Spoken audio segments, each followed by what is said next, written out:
Comprends-tu ce que tu lis? Dans ce dernier entretien de notre retraite, et puisque aussi bien le pape Paul VI que le bienheureux Marie-Eugène nous ont suggéré de regarder ce qui se passait au premier moment de la communauté des disciples du Christ, je voudrais lire avec vous le chapitre 8 du livre des Actes des Apôtres. Car ce chapitre en dit long sur l'atmosphère dans laquelle se déroulait la mission des apôtres, des disciples du Seigneur à cette époque, quelques années après la résurrection de Jésus et la Pentecôte. Nous avons essayé pendant les entretiens précédents de réfléchir et de nous laisser enseigner aussi autour du thème du dialogue. Il t'appelle à dialoguer. Que veux-tu que je fasse pour toi? Et nous voilà maintenant, Jésus est ressuscité, il est assis à la droite du Père et il reviendra dans la gloire pour juger les vivants et les morts. Son règne n'aura pas de fin. Nous croyons en l'Esprit Saint qui est Seigneur et qui donne la vie. Il a parlé par les prophètes, il continue à construire en nous la ressemblance de Jésus pour que chacun à notre place et selon les conditions concrètes de notre mission, nous puissions être la voix qui porte la parole, comme dirait saint Augustin parlant de Jean-Baptiste. Et nous allons essayer de découvrir quelques éléments peut-être importants et encourageants, en tout cas certainement, de cette action de Jésus par son Esprit Saint dans le peuple des disciples qu'il a choisi. Le chapitre 8 des Actes des Apôtres commence par cette petite phrase, c'est le verset 1. « Saul, lui, approuvait ce meurtre. » De quel meurtre s'agit-il? Il s'agit du meurtre, de l'assassinat d'un jeune homme appelé Étienne, Stéphanos, et qui avait été choisi avec 6 autres, dont Philippe, pour accomplir un service particulier dans la vie de l'Église, afin que les apôtres eux-mêmes puissent se consacrer et se concentrer sur ce qui était appelé le service de la parole, c'est-à-dire finalement la méditation dans leur cœur de tout ce qu'ils avaient vu et entendu et la transmission de ce trésor du message de l'Évangile, pourrait-on dire. On les appelle diacres, même si ce nom-là ne leur a pas été donné dans les Actes des Apôtres, mais diakonos, c'est le mot utilisé pour servir. Dans la deuxième prière eucharistique, après la consécration, nous disons « Nous te rendons grâce car tu nous as choisis pour servir en ta présence ». Je ne sais pas si j'ai eu l'occasion déjà de vous le dire, mais la traduction plus exacte serait « Tu nous as rendus capables ou tu nous as rendus dignes de nous tenir devant toi et de te servir. » Ministrari diakonein. Voilà la diaconia, le service.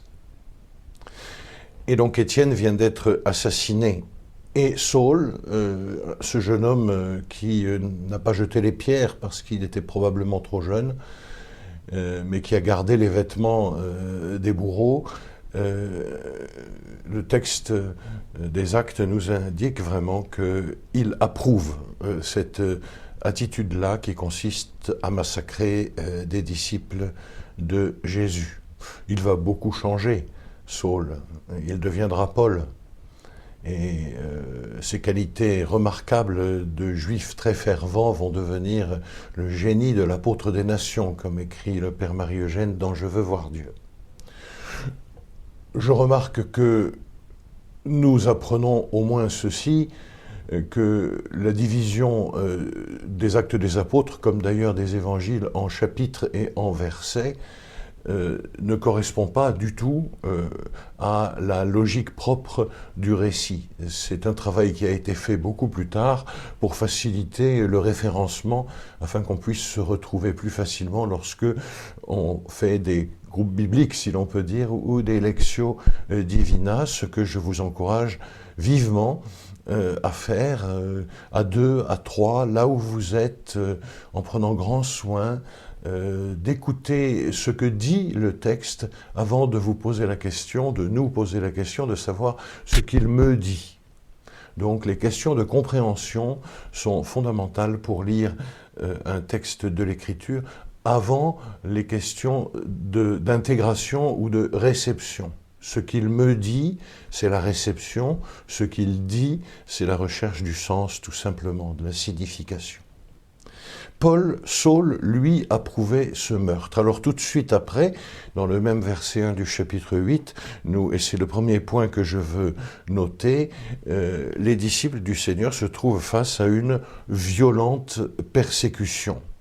Et cette violente persécution se déchaîne contre l'Église, contre le peuple qui se rassemble au nom du Seigneur à Jérusalem. La conséquence de cette violente persécution est un phénomène étonnant, c'est un phénomène finalement d'envoi en mission.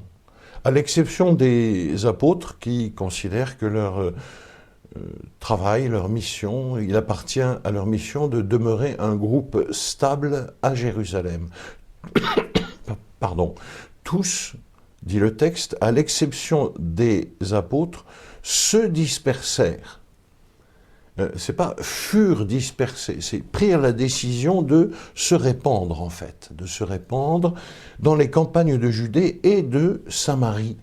Ce qui est très très étonnant parce que la Samarie, comme l'on sait, les Juifs n'ont rien à faire avec les Samaritains.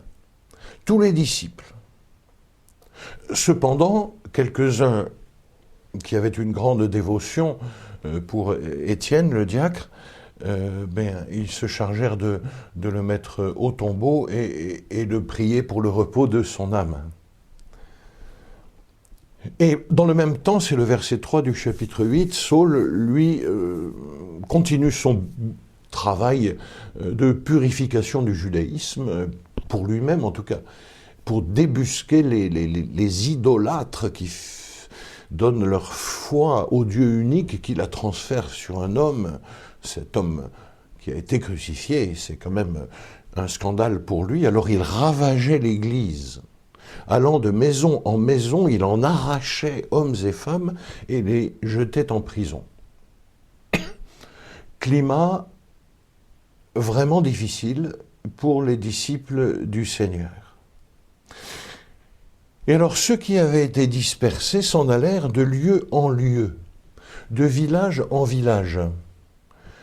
Ça, c'est une imitation du Seigneur qui parcourait tout le pays de ville en ville et qui lui proclamait, expliquait, guérissait, allant de village en village. Ici, c'est la même chose.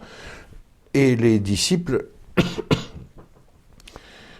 annonçaient la parole de l'Évangile. Annonçaient, encore une fois, nous l'avons dit, pas simplement de façon verbale, par leur attitude d'abord, peut-être par les gestes, oui, même sûrement par les gestes exceptionnels que l'Esprit Saint leur donne d'accomplir en faveur des plus faibles et des plus petits, des plus fragiles, des malades, des exclus de la société de leur temps. Et donc il y en a qui vont en Samarie. Et c'est le cas du diacre Philippe, qui n'est pas l'apôtre Philippe, même si les pères de l'Église les ont parfois confondus tous les deux. Et lui, il descend dans une ville de Samarie, il s'arrête dans une ville de la Samarie, et il proclame le Christ. Alors, les effets de la persécution à Jérusalem sont déconcertants. Cela libère une énergie chez ce diacre Philippe, probablement d'origine plutôt grecque, pour aller proclamer Jésus est le Messie dans le pays des Samaritains qui, a priori, n'est pas du tout en attente d'un message venant du judaïsme de Jérusalem. Allez, de toutes les nations, faites des disciples. Philippe a-t-il entendu cela? Je n'en sais rien. En tout cas, c'est ce qu'il met en œuvre. Et alors, il y a un phénomène étonnant qui est sans doute un peu grossi à la loupe par Luc. Les foules unanimes s'attachaient à ses enseignements. Ils s'attachaient à ses enseignements car, donc la cause de leur attachement aux paroles d'enseignement, c'est qu'ils entendaient parler des signes que Philippe accomplissait ou même qu'il les voyait. Nous percevons ici, pour Philippe, ce dialogue de l'annonce qu'il est en train de mener, l'importance de la cohérence entre son attitude, son style de vie, alors exceptionnel comme beaucoup de choses dans les actes des apôtres, même si la puissance de l'Esprit Saint ne s'est pas endormie et que peut-être il ferait aussi par nous des signes remarquables si nous avions un peu plus foi en lui. Mais la cohérence entre son style de vie, ses actions et sa parole, l'annonce, ses enseignements, est fondamentale pour que ceux qui écoutent les enseignements puissent s'attacher à ceux-ci.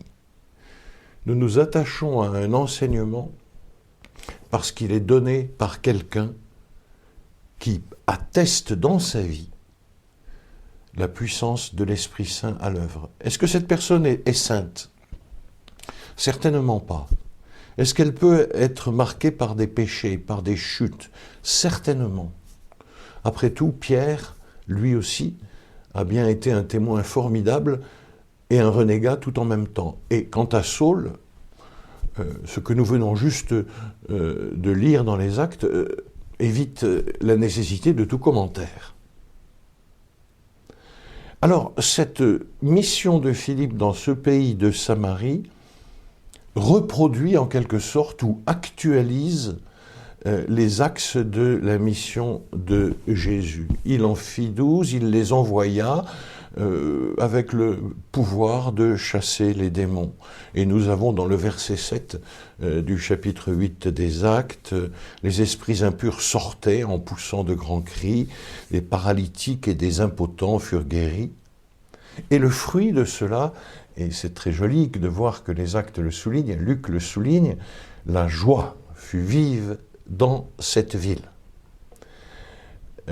Les fruits de l'esprit, c'est aussi la joie. Votre joie, personne ne pourra vous l'enlever. Simplement, c'est une joie missionnaire, c'est-à-dire la tristesse du monde sur moi, la joie de Jésus sur eux. Sa vie en nous, nos péchés sur lui. Et donc l'apôtre n'est pas destiné à avoir le sourire commercial H24.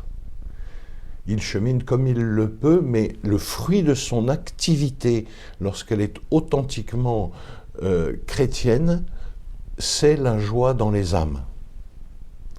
Et l'apôtre se réjouit de la joie des autres. C'est comme cela que cela marche. Alors, dans cette ville de Samarie, il y a un homme, un Simon, qui est magicien et qui, par ses signes, émerveillait le monde. Or, voici que il y a un puissant rival qui arrive en la personne de Philippe et de ses amis qui sillonnent la ville là où Simon agissait. On dit même que du plus petit au plus grand, tout le monde s'attachait à lui. Alors quand les gens découvrent par Philippe la présence agissante et bienfaisante de Jésus, bien l'ensemble change de crèmerie en fait. Il laisse Simon de côté, le magicien qui se faisait payer pour sa magie, et donc Simon n'est pas content. Et voici que la chose est étonnante, car Simon lui-même crut à son tour.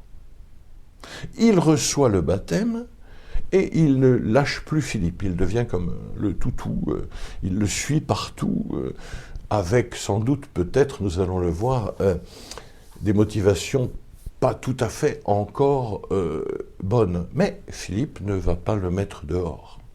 Il y a un temps pour l'accrochage à Dieu et il y a un long temps pour la conversion.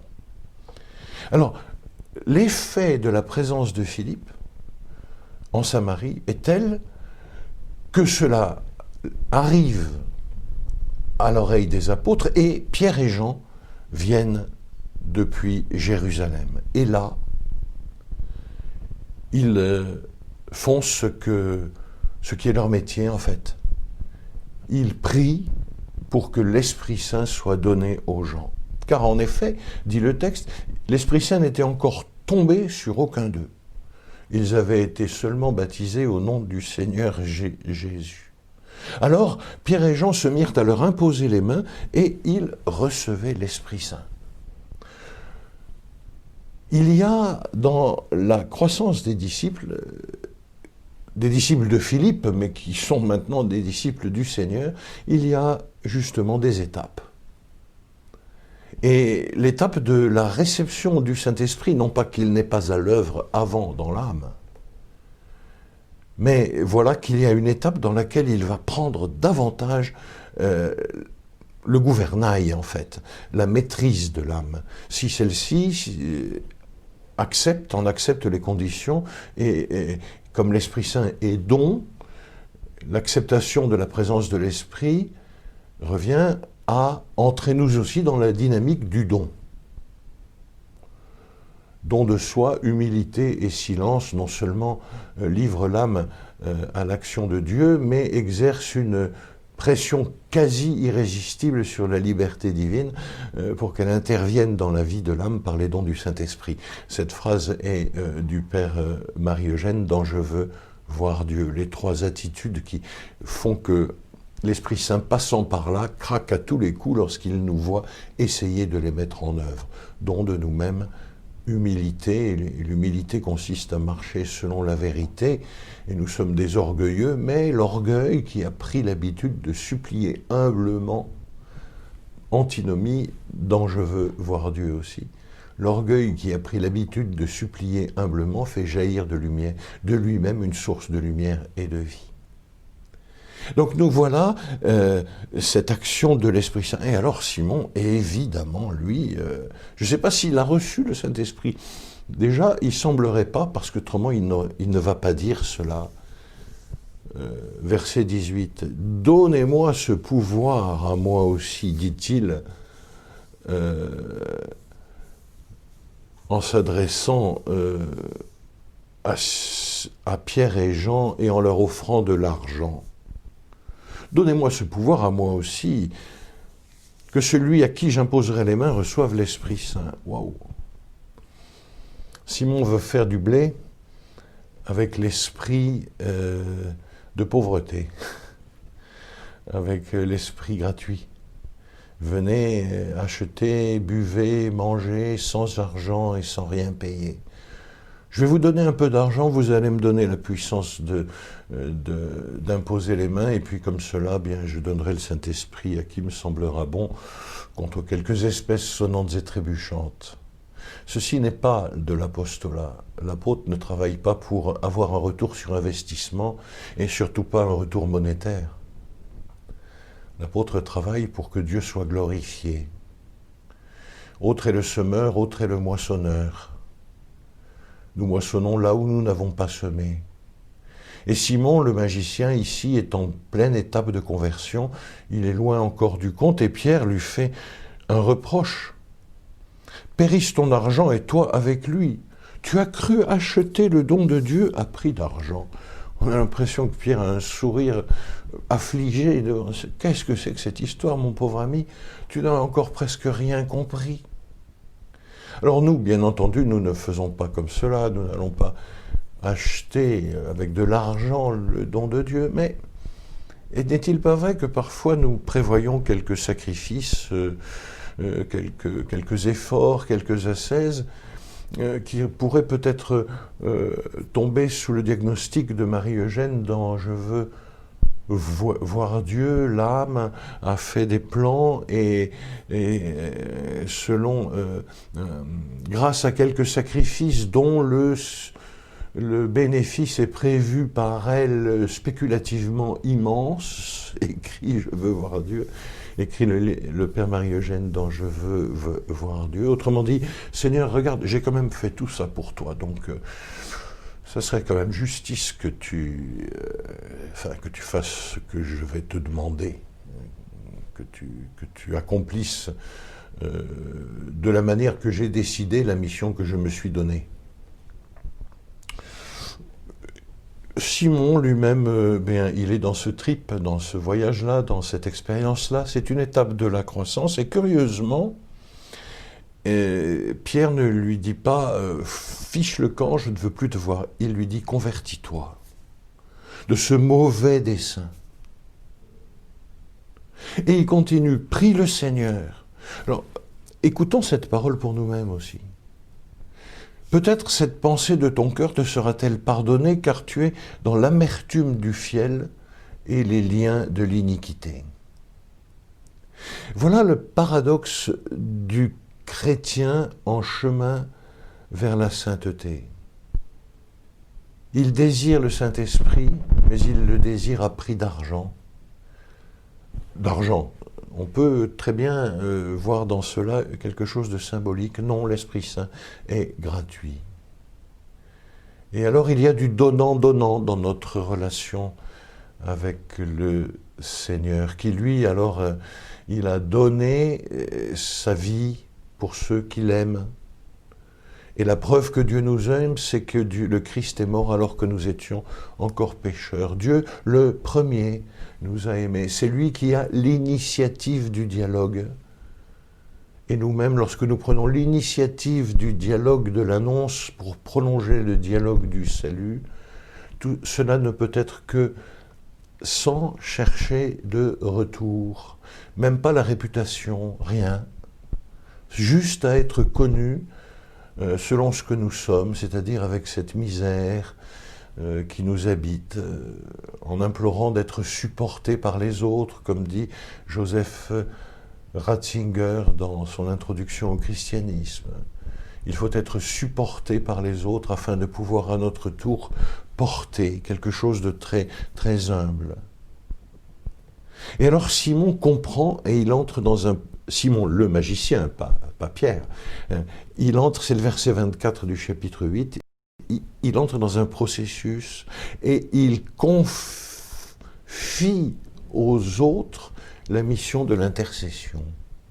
Intercédez pour moi auprès du Seigneur. Son motif n'est pas encore tout à fait cristallin, afin que rien ne m'arrive de ce que vous venez de dire, à savoir que tu es vraiment là, dans l'amertume et dans l'iniquité. Tu es accroché à Jésus, mais Jésus n'a pas encore en toi porté tous les fruits de son amour. Alors quand quelqu'un nous constate finalement en moi une part de Simon le magicien, je peux me révolter en disant « enfin quand même ».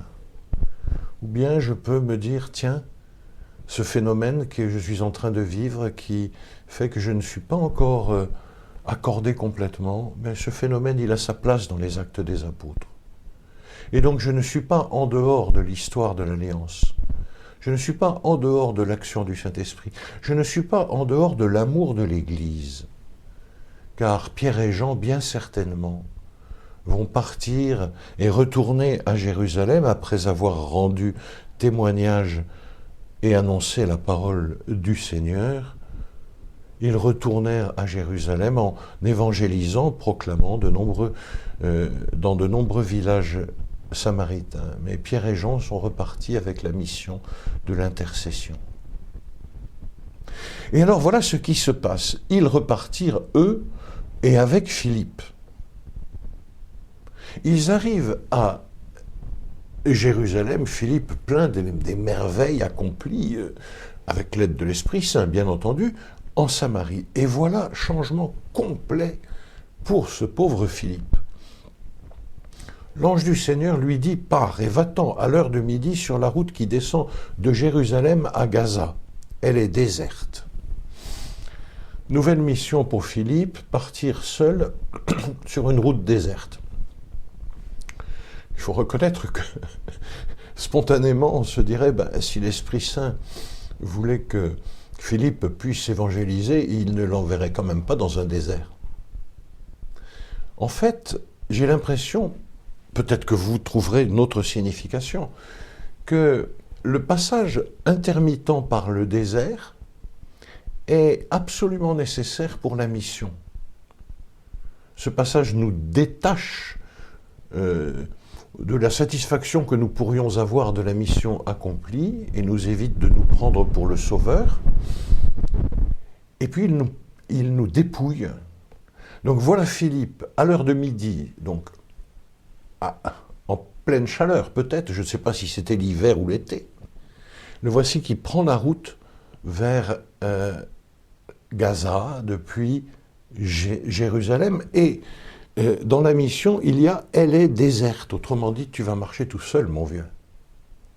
Alors il partit donc et s'y rendit. Il s'y rendit sur la route qui va de Jérusalem à Gaza. Et au verset 27 du chapitre 8, il y a justement un Éthiopien, un eunuque, haut fonctionnaire de Candace, s'en retourner parce qu'il était venu en pèlerinage à Jérusalem, donc un juif, assis sur son char en lisant le prophète Isaïe.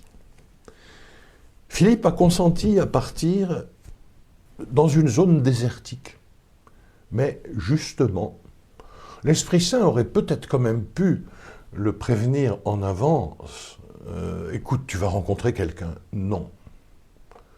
Philippe part sans savoir où il allait. Il y a quelque chose d'abrahamique. Enfin, il sait où il va, sur la route de Gaza. Mais pour faire quoi? Il n'en sait rien.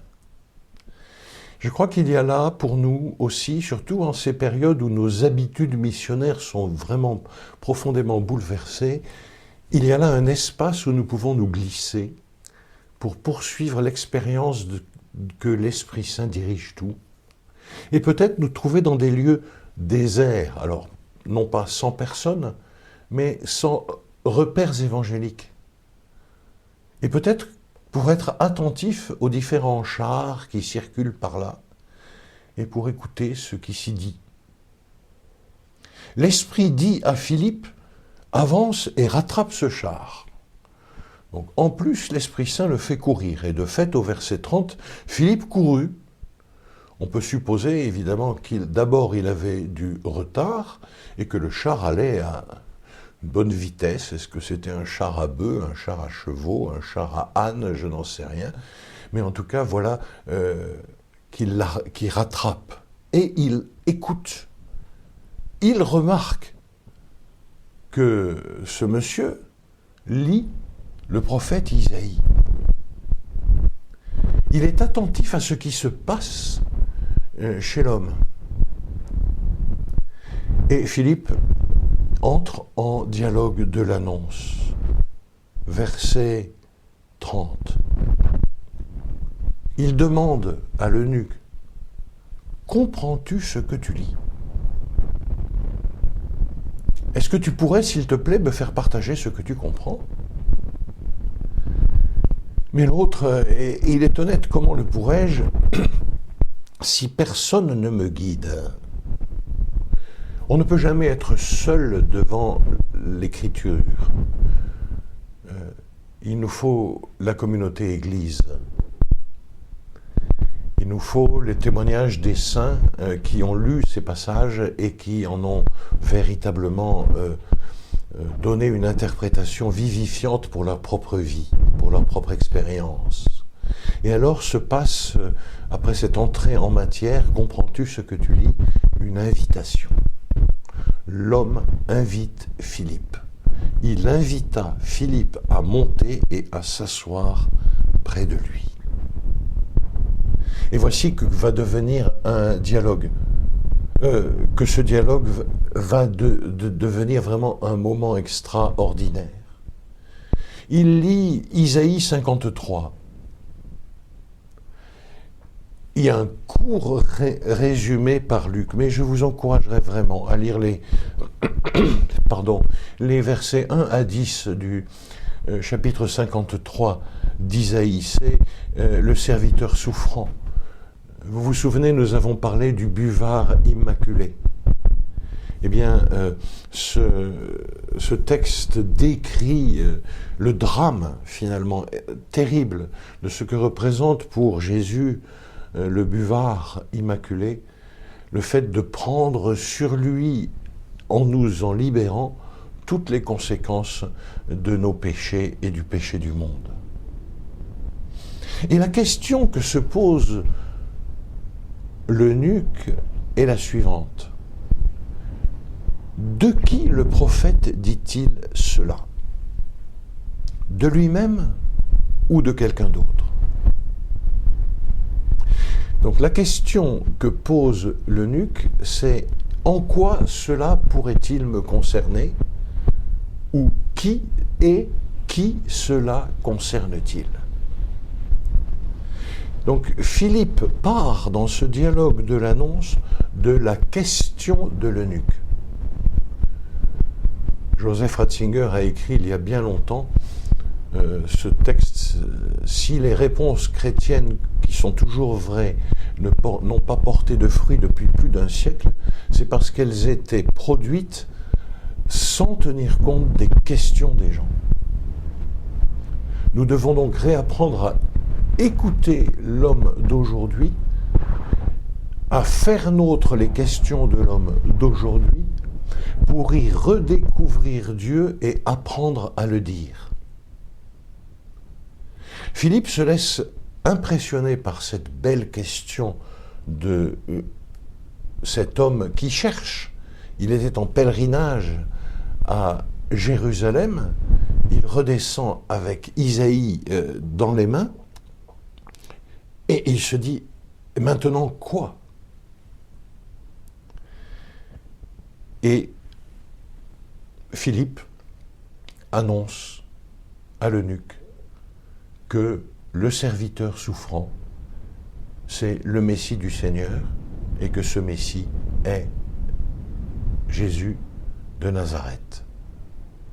Alors, dans un élan formidable, il voit de l'eau, l'eunuque est baptisé, et dès qu'il sort de l'eau, Philippe est enlevé.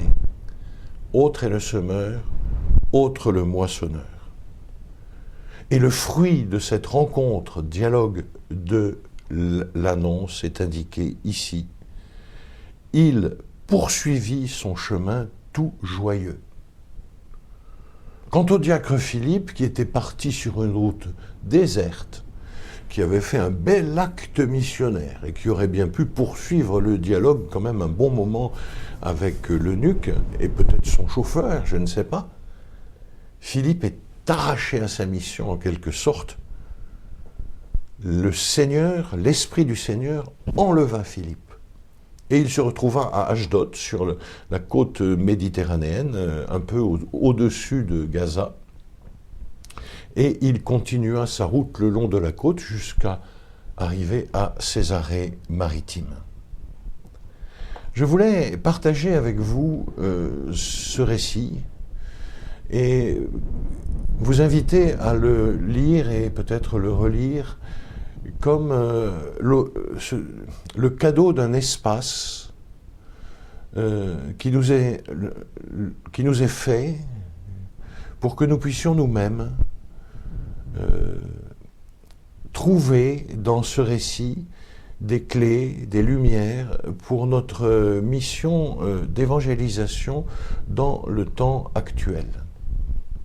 Ce dialogue de l'annonce n'est jamais impossible, il est toujours déconcertant. Peut-être sommes-nous pressés de le nouer alors qu'il faut beaucoup de temps. Peut-être irions-nous spontanément là où il y a des foules, alors qu'il faut aller là où l'Esprit Saint nous envoie. Peut-être arriverions-nous avec un message bien ficelé, alors qu'il importe plutôt de commencer par écouter de quoi les personnes sont préoccupées, d'écouter leur voix, d'écouter leurs paroles, d'écouter leurs questionnements, de les faire nôtres. Enfin, j'ai voulu aussi vous proposer de travailler maintenant vous-même dans la journée ce texte parce qu'il montre aussi l'ambiguïté et les difficultés de la conversion de chacun de nous à une âme, pour que le Seigneur fasse en nous une âme vraiment tout simplement apostolique qui ne travaille plus jamais pour elle. Il y a du Simon le magicien en chacun de nous, et cela n'est pas une catastrophe. Cela n'empêchera pas le Seigneur de travailler en nous. Alors voilà, nous allons terminer nos réflexions. Nous avons essayé de découvrir les sources du dialogue autour de Moïse. Nous avons essayé d'approfondir le dialogue du salut à l'aide essentiellement de Paul VI et du bienheureux Marie-Eugène. Nous avons essayé aussi de réfléchir aux conditions pour que nous puissions persévérer dans le dialogue avec un passage de l'évangile de Marc. Et puis nous avons essayé de dire quelques éléments sur le dialogue de l'annonce. Comprends-tu ce que tu lis ? Et pour terminer, je dirais, nous pouvons inverser complètement. Nous sommes sur un char.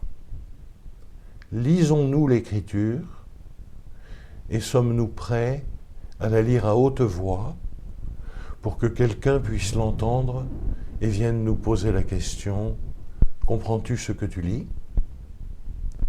Et ceci nous ramènera aux disciples d'Emmaüs. Notre cœur deviendra tout brûlant pendant que Jésus, par la médiation de son Église, nous expliquera dans toutes les Écritures ce qui le concerne et nous dévoilera ainsi notre propre chemin pour parvenir à la perfection de la charité, qui n'est rien d'autre que la perfection de l'action de l'Esprit Saint dans nos âmes, la perfection de la mission. Merci de nous avoir suivis. Que le Seigneur bénisse cette année avec Saint Joseph et qu'il nous aide à construire dans toutes nos familles davantage, en grande simplicité, des espaces de dialogue. Dialogue du salut, dialogue de l'annonce, dialogue d'amitié.